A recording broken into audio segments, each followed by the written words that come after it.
Konnichiwa. Nihon Cricket Podcast Yokoso. Boku no namae wa Alan desu. I think that even those who have never heard a word of Japanese before can understand that. But just in case, hello and welcome to the Japan Cricket Podcast. I'm your host, Alan Kerr, and on this show, I will speak to the people who have played a role in the shaping of cricket in Japan, both on and off the field. Okay, I'm joined today by a member of the Alpha Quashers Yokohama cricket team, a man who not only plays regularly throughout Japan, but also serves on the Japan Cricket League committee. So, Mr. Vasanthan Jayakumar, welcome on the show. Hi, Alan. Thanks for having me here. It's my pleasure, mate. First of all, how are you doing? It's a cold and miserable September day in Sano. Is it any better where you are? Have you been enjoying the weekend? Not so much. It's rainy here. It's raining in Tokyo. But yeah, things are good here. Yeah, I mean, obviously we're on hold from playing any cricket at the moment due to COVID-19, but I think if there'd been any games scheduled today, they wouldn't have gone ahead anyway. Yeah, true. Yeah, but frustrating. Yeah, it is a bit frustrating. So we'll start at the beginning. I'm interested to find out a little bit about your personal background. We've been on a number of Zoom calls over the last couple of years about various different things. It'd be good to get to know you a little bit more behind the man behind the administrator, as it were. So can you start off by telling me where you're from originally? I'm from India, southern part of India, Tamil Nadu. I share the same state with Sabri Shoituri last time. Mm. And we basically share the same language and systems. Yeah, okay. And what was it like growing up there? It's completely different of what it is in Japan. So culturally, everything's different. And in terms of cricket, we used to be always on the streets playing cricket as kids. It's something which I don't see here in Japan. It's never come out at home. Yet. No, I'm saying in street. Yeah, we'll get there. On the streets. Cricket in the streets in Japan. I can see it happening. Yeah. And so are you part of a big family? Not a big family. I have a brother. So did you used to play a lot with your brother? I sometimes had a big age difference between me and my brother, and we were 5 years apart, so not so much. But yeah, sometimes. Not so competitive. Okay, so what are your earliest memories of cricket? Earliest memories, I'm a very shy guy, introvert, so I never generally go out. So the first time we just moved to a new home, and then there's kids playing around. I was just looking at them eagerly, but then I was too shy to go. But then my father came up and he knew me. He said, go now or I'll beat the shit out of you. So he pretty much pushed me into the crowd. So I reluctantly joined them. So that was kind of a game changer for me because if not for that, I might have been a loner all my life. So I made friends due to cricket and because of my father. Yeah, that was probably my first memory of cricket. Yeah, well, that's cool. I mean, that's what sport's about, really. I think particularly team sport is it helps build friendships, partnerships, and social skills as well, right? So you've experienced that firsthand. Yeah. Cool. So how old was that? I was probably like 6 years old. Yeah, okay. And so you carried on playing just socially in Tamil Nadu? Just socially most of the time because my parents were more on the studious side. They wanted me to focus more on studying. They never allowed me to play cricket. So I just sneaked away all the time. That's how I used to play cricket. Fair enough. And did you go to university in India? Yeah, I did my bachelor's and master's in India. So yeah, even then, there were only a few games I played, mostly social cricket most of the time. Yeah, okay. And then how old were you when you came to Japan? I was around 25 and I came to Japan. It was in 2012. That's the first time I came to Japan. And what was it that brought you here? I came for my PhD. And what's your PhD in? It's in bioinformatics. I don't know what that is. DNA. Okay, so you're going to be cloning people. Are you going to be cloning? No. That's too much. Just a simple research. Okay, so my understanding is that you came to Japan and you were doing your PhD at Keio University. Is that right? Yes. And so then, how did you get into cricket in Japan? In Japan, I was definitely looking for cricket, but then I asked my Japanese lab mates, but then nobody had any idea about cricket. And so initially I didn't know for 6 months. And then accidentally I came to know about cricket, that it was being played at Keio itself. So I went and joined the circle, cricket circle. I was surprised first, but then, yeah. How did that accident happen? Did you just see it, or did you speak to someone? One of my friends told me about, we were just missing cricket. So the other guy said, there's a circle in Keio. So I was surprised and I said, okay, I need to check it out. And I went there and joined immediately. Okay, this is something I haven't really touched on the podcast. So the circles, they're different to clubs in the university system. So can you explain a little bit about how that works? Generally, if you enter an university, the very first day in April, if you enter the university, any university, from the entrance till the end of the university, you see people scouting for their circles. There will be made scenic circles, chorus circles, and horse riding. Everything will be there. So yeah, pretty much almost everyone belongs to the circle because they want to do something other than studying. So yeah, cricket is kind of a minor activity compared to those big circles. So then that's different from the Bukatsu clubs, right? Because you have, my understanding is you have the circles, which are kind of just more social, fun activities, and they're open to kind of anyone. Whereas Bukatsus actually get a bit of funding from the university and are quite serious and quite intense. Is that right? Yeah, true. For example, even in cricket, they prioritized university cricket more than the JCL or Japan Cup. They never showed the same attitude in Japan Cup or anything. But when it comes to the university leagues, they used to be really competitive. For example, Keio was in the game, they'll be really excited and they'll be making a lot of plans and all. But I don't see that happening in Japan Cup. Yeah. So that's interesting. That kind of was my next question, was what was it like playing in that team? It was different because the way I used to play with Indians, there will be a lot more competition. But then these people are more, they were definitely competitive, but more relaxed. They took things easily. For example, in 2000, I came in 2012, I was playing for Keio. I was playing for Keio in a Japan Cup match. So the opponents were some Pakistani guys. So they asked me to join a game for their team in a KCL team. So I went there and then it was totally different. They were like fighting every ball. So there's a wide, let's say there's a wide, the umpire, they go fight with the umpires, say, oh no, this is not happening. Game never progressed. They kept on fighting. But then I come to this side, people are more relaxed. If somebody makes a mistake, they're more forgiving. And then they say, okay, it's all part of the game. Okay, Shogunai. This should move on. And yeah, even in the defeat, they feel sad and all, but they say, Shogunai, let's move on. Let's focus on the next game. Yeah, something like that. Yeah. So did you enjoy those years? How much? And you played 3 years? Initially, I wasn't really enjoying because I wanted to be wanted it to be a more competitive game. So when they easily give up, it was somewhat annoying for me. Yeah. So I used to say, no, let's put more focus on it. But back then I didn't understand the culture so much. So if now it would have been very different for me with the experience now. Okay. So then you played 2-3 years there. And where did you go? Yeah. So I was playing for Fuji Far East for 1 year, maybe. I was playing in Division 2. I had a game against Wyverns and I scored around 80 runs in that game and bowling, I took 6 wickets. So I think I made a mark there with the good side. Yeah. So the next year, I just casually asked him because I wanted to explore Division 1 too. So I tried asking them. They said, okay, yeah, let's play for Wyverns. And then I moved into Wyverns. So that was 2015. I think I saw you played at Wyverns. Is that right? Yeah. I think it's 2015. So you just did the 1 season with Wyverns? 2 seasons, I guess. But then the second season, I was a little busy with my studies, so I couldn't go much. Okay. Yeah, and I hardly played. Okay. So then what were your overall impressions of cricket in Japan when you got here in 2012, 2013? Was it, well, what were you expecting when you went into it?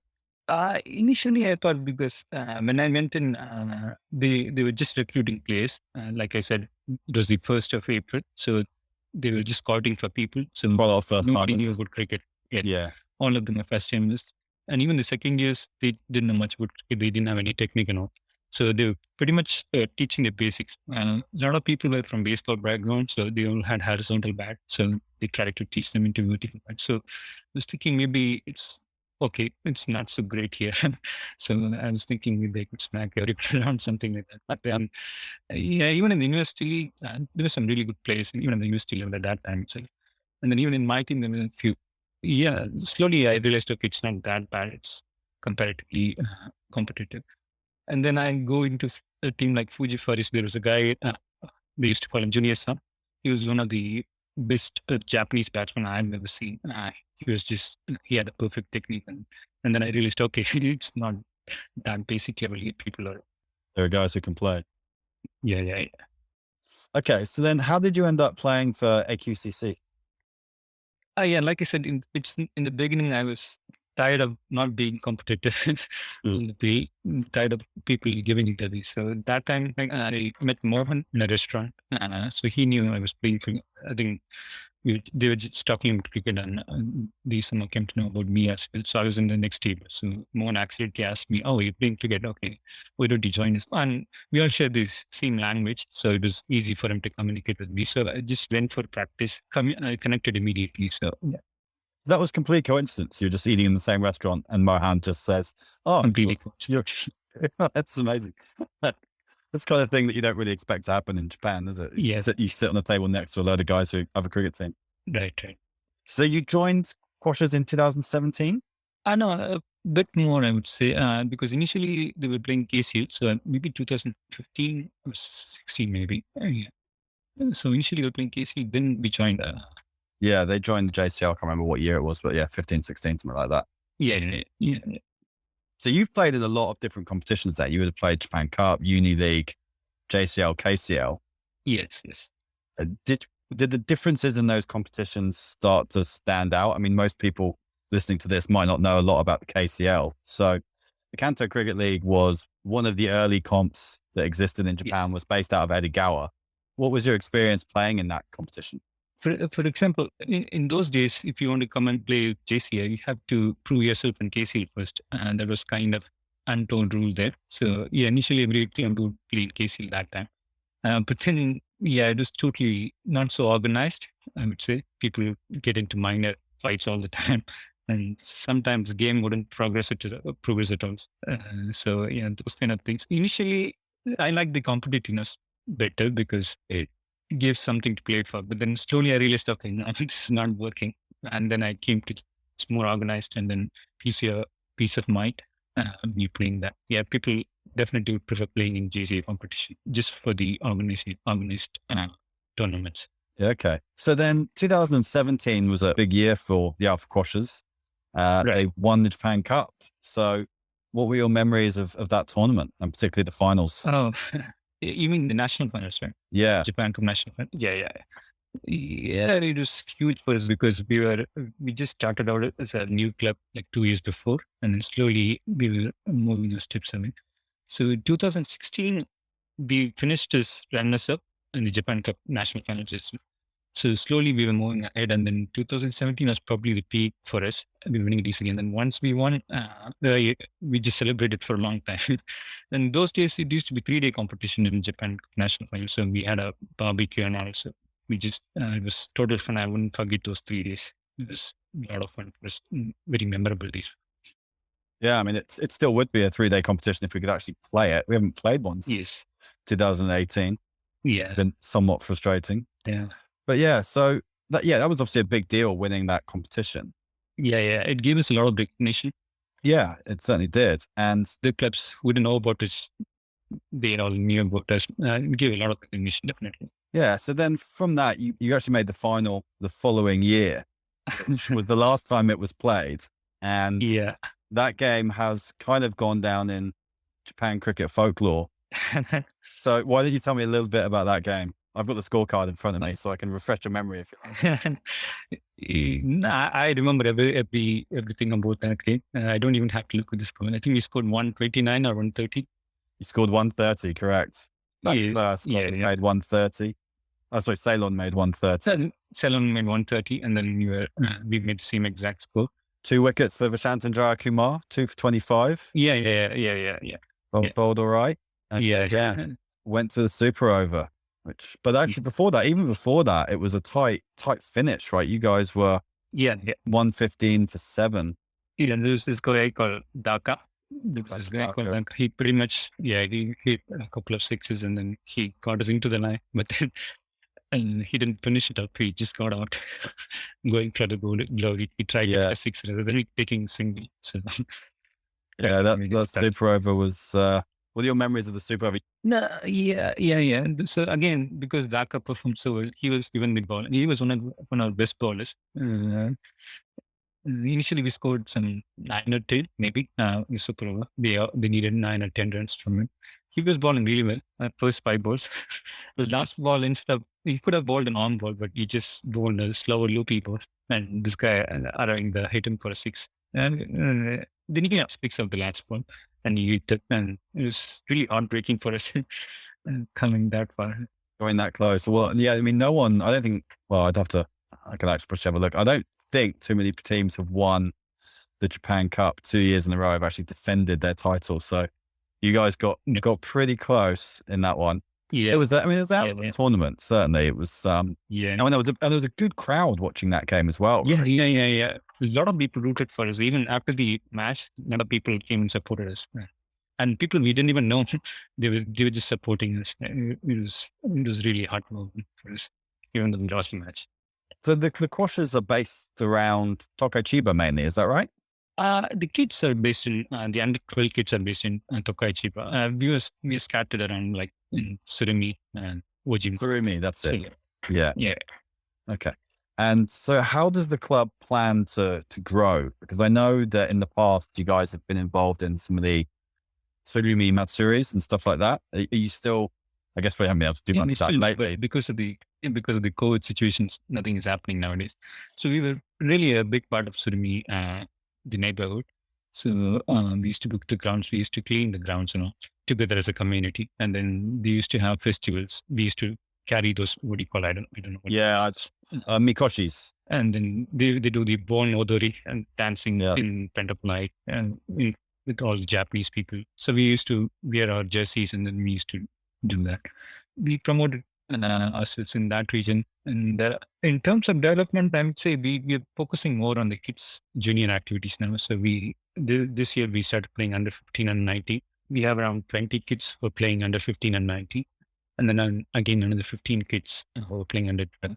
So most of the under 12 guys are from Tokai Chiba. There's a person called Senthil Vadivel. He's one of the founders of the club. He kind of single-handedly does all the trainings there because Tokai Chiba is kind of far for us. We couldn't go much. He kind of manages everything there. And then there's a guy called Srinivas Pedada. He also does a lot of junior activities. So yeah, we're grateful for that.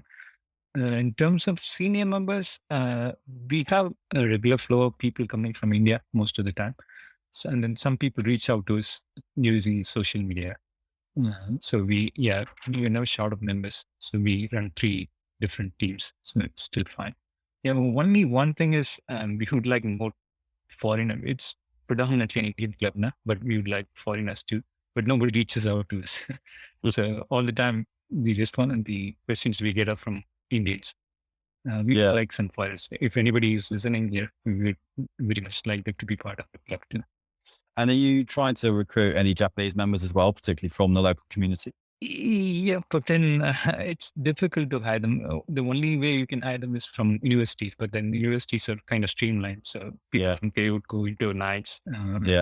Chu or Vasanthan will go to islands. Aulak will go to Adori. So apart from that, it's difficult. There's one guy who approaches this year. He's called Kaito. He was in the US and he played cricket instead of baseball in the US. So he knew about cricket. So he started playing. He played this year with us in Division 2. We played 2-3 matches and JC stopped. Yeah, he's having a good time with us, I believe. Yeah, and I think that's cool because I think you just get 1 or 2 Japanese members. And as you've said, cricket can be such a big part of developing social skills and making new friends and learning about cultures. Yes. And so I think you guys being based in Surumi and being involved in those festivals and everything, trying to get the people who live in that area as well, the Japanese people, to come and be part of your club just helps you become more established and rooted. And yes. Sure, you might not be getting players. You might not be getting players who know anything about cricket, but if you can find even just a park where you can teach people the basics, then you bring them into Division 3.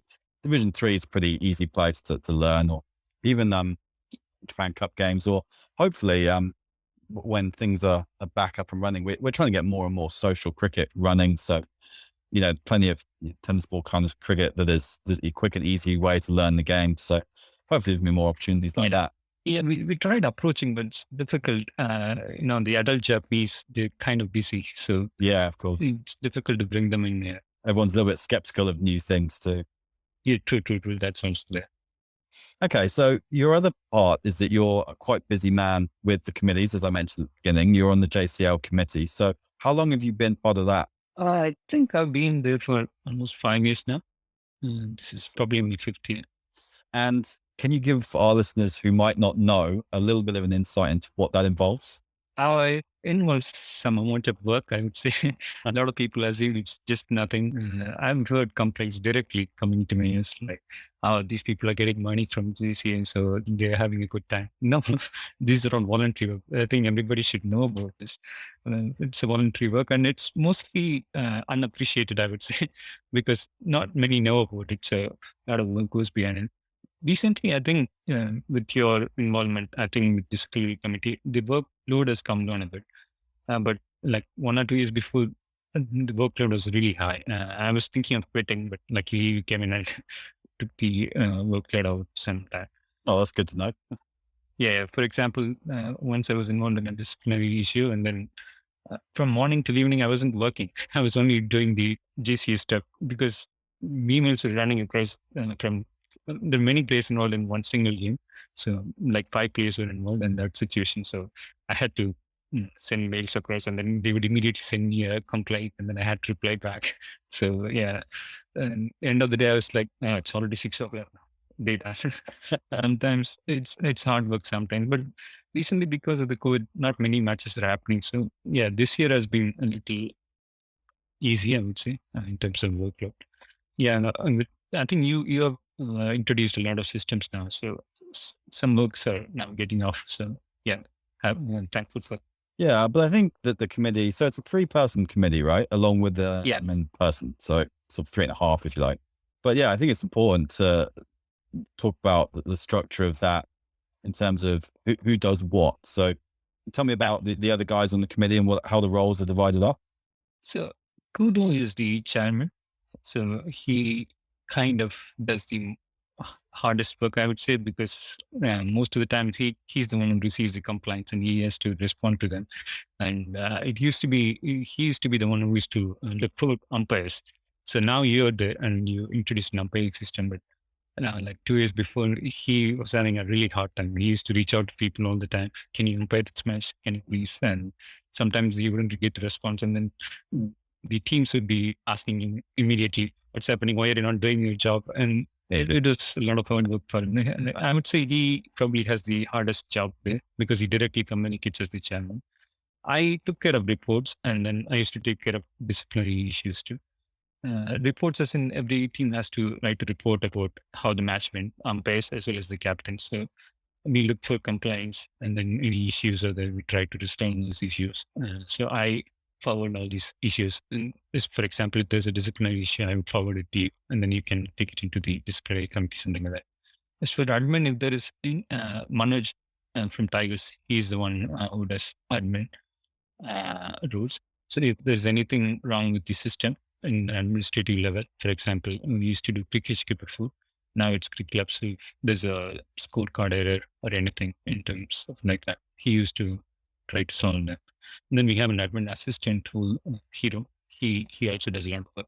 So previously it used to be lesser work. Now there are 3 competitions almost every week, and there are so many matches. So we need to take care of some 6-7 matches per week. So he used to look at the reports and then give me a summary, and then I used to look for things like that. He also corrects the errors in the system. He also does a lot of job. And and then Dugal is also a kind of committee member, I would say. Without him, he wouldn't be existing. He takes a lot of work from us. For example, scheduling and all. Without him, it wouldn't be possible. He does a lot of work behind. He's an excellent worker. Yeah, absolutely. So I think it's good to make that point around the reports that get done, because I often see in the captain's reports, particularly comments like, oh, no one's going to read this. So but I'm going to write it anyway. It's like these reports all get read by multiple people. Like nowadays, certainly I read all JCL captains reports and umpire reports. I know Dougal reads them all too. And you guys in the committee, at least 2 or 3 of you probably read all of them as well. So there's a lot of eyes over this stuff and it makes it really important. But I do think, certainly from where I'm sitting, that the standard of reporting has gone up and people are generally getting their reports done. But there are the odd occasions where you have to chase people for the reports as well, right? And that's time consuming too. Right. I think 2 years before, when I came into the committee, we always said there will be penalties, but we never implemented penalties for reports, for example, because we didn't want to give 1 point penalty for just reports. So it was kind of big at that time. So I gave this idea to the committee that let's not give 1 point penalty, let's give 0.2 penalty, like 1/5, so that even if they do multiple times, it will come to 1. If they do 5 times same error, it will come to 1. So that kind of gave us the freedom to implement penalties then. And then with penalties, people started following more rigorously. Initially, it was met with a lot of negative response.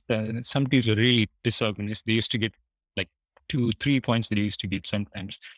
And they used to complain to us, where you guys giving penalty for everything. But then now, those very teams are really organized now. They hardly get any penalties now. It's a good thing with penalties, with not punishments. With these kind of penalties, things become more organized. Yeah, I mean, certainly the JCL is a pretty well-run competition now, and there's not a lot that needs to change with it. I don't think it runs pretty smoothly, which is great. Okay, so moving on from that, how do you think cricket in Japan can improve? What steps need to be made to help domestic cricket move forward, and how could that filter to the international team? I think whatever you guys did with Sano, in the Sano prefecture, if you could replicate in the other areas, it would be perfect, I would say, because when I came in like 9 years before, I really didn't believe that work. That I think JC put a lot of emphasis on junior cricket at that time. I was like, I didn't really believe in it. But then now I see the results. I see, Kanye's videos. I see Sano play. Those kids, under 19 kids, the way they play, they're really solid now. So I already see the fruits of its efforts. So yeah, it's easier to implement it in Sano, I think, because of the interest there. But if you could implement the same measures in other parts of Japan, I think there will be a real difference in cricket. Yeah, I mean, it's certainly something that's the City of Cricket kind of philosophy program, if you like. That's the vision. We have Akishima as a City of Cricket, but trying to get a ground there is so hard. We have Samu in Chiba, which we have a ground, but we haven't been able to use it for the last 2 seasons because of COVID. Got the ground down in Kaizuka in Osaka this year, which is sort of late last year, which has been great. And that's done a lot for cricket down there. And recently there's a ground being built up in Tohoku in Wataricho, which hopefully will do stuff for cricket up there as well. But yeah, the real challenge is getting those grounds in and around Tokyo. But certainly the strategy remains to keep trying to work with targeted areas, get facilities, get into schools and develop more coaches and bring the game through. But yeah, I think everyone's got their part to play, doesn't it? I mean, I think, as you say, for the JCA, we know that we can rely on the JCL committee, for example, to run a big competition very competently. So it's less work for us. I'm sure Dougal puts in a lot of work and I'm putting in a bit of work this year now, but it becomes easier when there's more people involved. And that then allows the organization to put more time into development work. So the more volunteers we have, the more the cricket community helps out, the more that allows us to start looking in and improving in other areas. Yeah, and I think the emphasis on juniors is also very important because I've seen a lot of really good players at the university level who've come from a baseball background, but then they play until their university. Once they graduate, they pretty much slip away and they slip away. I've seen a lot of good players, even from Keio, like people like there used to be a person called Sutsi, Shuto. They just came into the JCA guy, but then once they graduated, they never really played again. But then again, it comes down to the interest too. They would prefer watching a baseball game more than a cricket game. But then if you focus on the kids, if you give young age, I think cricket more than baseball, that is more important, I would say. And because people like, I played with, when I played in the university level, Taniyama, Takadi, they were also playing at the university level. The difference between the other people and those two, for example, they were more interested in cricket, so they're still playing now. Yeah, they'd started playing at 13, 12, 13, 14 Yes, years yes. old. So it's important to give them the motivation at the younger age, I would say. Yeah, that's a big thing as well. It's written into our strategy is to develop a lifelong love of the game, because it's not just Yes. playing the game. We want Yes. guys to still be involved in the game when they're 40, 50, 60 years old. Those are the guys who Right. become the administrators and your umpires and your volunteers. And that's what exists in major cricket playing countries, but there's such a lack of here in Japan, right? Right. Cool. All right. Well, look, I'm going to move on to my generic questions that I kind of ask everyone. Okay. These are cricket specific to begin with, and then we'll do some Japan ones at the end. So can you tell me the best player you've played with or against in Japan? In Japan, it'd be Sabarish, and I played in a JPL game with him. I ended up being the man of the match in that game, but then a lot of credit has to go to him because he was the veteran. He was kind of guiding me and how to play. And then most of the matches are against him. I've seen him play some fantastic innings, and then all-around ability as well. Not just the batting, he's an excellent bowler. He keeps picking wickets all the time. More than these two, I think he's one of the best fielders in Japan. He's a very good player in all three formats. Career highlight? And I haven't done much, and I don't think there's any highlight. But I was not on JCA side, but in KCL. So initially, I was given captaincy in 2016. So at that time, I lost every single year. Not even one game we won. So it was a horrible experience. And then I never really wanted to captain again. And the next year I resigned. And 1 year later, I accidentally took it up again. The captain. Exactly, took up the captaincy. Yeah, that year we didn't lose a single game. We won every game, and we became so probably that's from zero to that champion level. That was probably an achievement for me. So you put that ahead of the Japan Cup win? On a personal level. Yeah. As a team level, I would say, and a team level, the Japan Cup is probably the best. Have you had any particular defeats that still annoy you now? Oh yeah, the same. Like the game before. Yeah, that one's not going to go away easily, is it? Yeah. What's your favorite format of cricket? Now I would say Test cricket. Previously, there used to be a draw would be an option back then. Now everything is clean to win, so it's more exciting to watch Test cricket. Yeah, I agree. You've been watching the India-England series? That's a perfect example.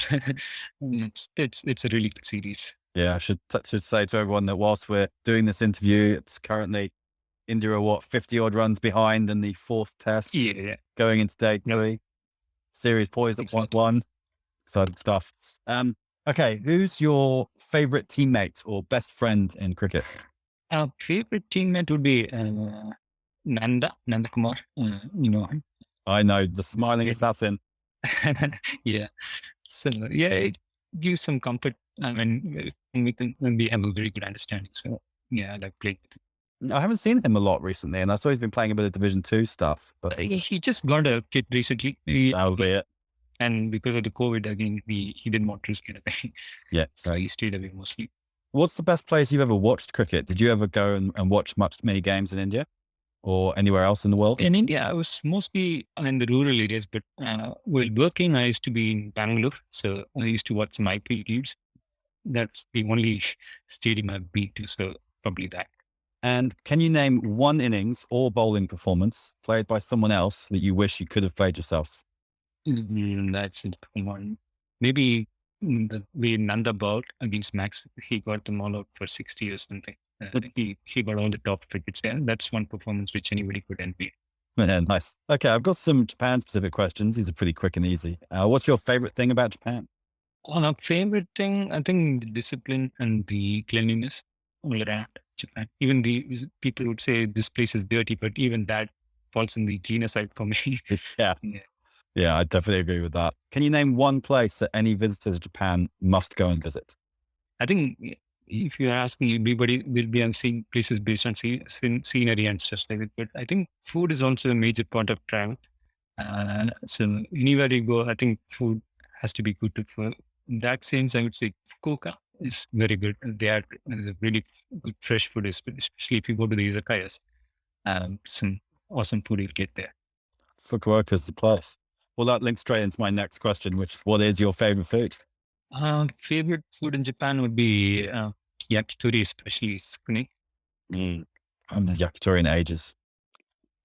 Have you had any particularly horrible food in Japan? Not really. Many people would say natto, but still, even I can eat natto too. So, Oh, geez, you've done well there because I can't handle that stuff. Okay, and I know you speak pretty good Japanese. So, what's your favorite Japanese word or phrase and its meaning? I listen to sing from Sabrish. Yeah, that's probably the most strongest word, Gambari. But if I want to say in a slang voice, I would say there's a slang term called yabat. It's a recent term, maybe like 5-6 years back, it got introduced, I guess. So you can use it pretty much for everything. For example, let's say you're watching a movie. Let's say you're watching an action movie, you can say, oh, yabai. If you're watching a sad movie, you can say, yabai. If you're watching a horror movie, again, you say, yabai. So everything you can use that word. So maybe that one. Hey, that's good. That's possibly my most used word in Japanese. In fact, I used it this afternoon when I went to my local supermarket only to discover it was being demolished. And I sent a message back to my wife, yabai. Yabai. Anything you can use that word. Very convenient. Perfect. Vasanthan, thanks a lot for your time, mate. I really appreciate you coming on. I hopefully will get to see you at a cricket ground some point soon when we get the games back started again. But for now, thanks a lot for your time. Been a pleasure chatting to you. Yeah. Thanks, Anna. Thanks for having me here again. Yeah. See you again. That concludes this episode of the Japan Cricket Podcast. I hope you enjoyed listening. And if you really enjoyed listening, then I would be forever grateful if you could rate and review the show on whatever platform you get your podcasts. It would just help others to find the show and have the added bonus of making me feel a little bit better about myself. Until next time, arigatou gozaimashita.